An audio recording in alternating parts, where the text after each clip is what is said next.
उन्हें आया religious place में घुस के जो है किताबा लिया।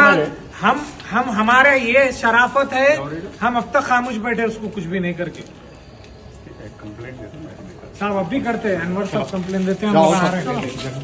आज बरोज़ जुमा 5:40 के टाइम पे मस्जिद जिलानी शरीफ कंडिकल गेट के सदर साहब जनाब अनवर साहब का मुझे कॉल आया कि मस्जिद के अंदर एक यादगिरी नाम का आदमी घुसकर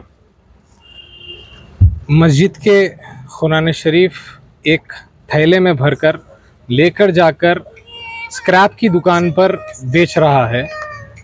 तो जैसे ही अनवर साहब को इत्तला मिली, उन्होंने मुझे इत्तला दी और बस्ती के कुछ नौजवान बच्चे उस स्क्रैप की दुकान से पकड़कर उसको वापस लेकर गए मस्जिद में, और उसके हाथ में जो कुरान शरीफ वगैरह थे और थैले थे जो मस्जिद से लेकर जा रहा था, उनको वापस लिए और रखे।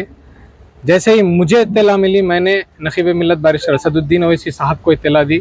नक़ीब मिल्लत बारिश असदुद्दीन अवैसी साहब ने मुझे डायरेक्टली स्पॉट पे भिजाया। मैं स्पॉट पर आकर CI छतरी नाका को वहाँ पर मदऊ किया। वो बोलने के 10 मिनट के अंदर CI छतरी नाका गाड़ी लेकर वहाँ पर पहुँच गए। यादगिरी को अरेस्ट किया गया। बताया यह जा रहा है कि वो कचरा चुनने वाला है और नशे की हालत में ज़्यादातर रहता है। मैं इसके पीछे उसका मंसूबा क्या था वो हमें नहीं पता, लेकिन नक़ीब मिल्लत बारिश असदुद्दीन अवैसी साहब मजलिस इत्तेहादुल मुस्लिमीन के सदर, उन्होंने DCP साउथ जोन से बात की और कहा कि इसके पीछे इसका मोटिव क्या था, ये क्या नशे में था, ये इसका हरकत क्या थी, इसके पीछे कौन लोग हैं। CI छतरी नाका को इन्वेस्टिगेशन कर निकालने के लिए कहा गया। CI छतरी नाका ने कंप्लेन लेकर इंशाल्लाह अगले आधे घंटे के अंदर FIR उस पर दर्ज होगी, और ये कहा गया, ये तय खून किया गया कि कल सुबह इंशाल्लाह 10 बजे से पहले उसको रिमांड भी कर दिया जाएगा।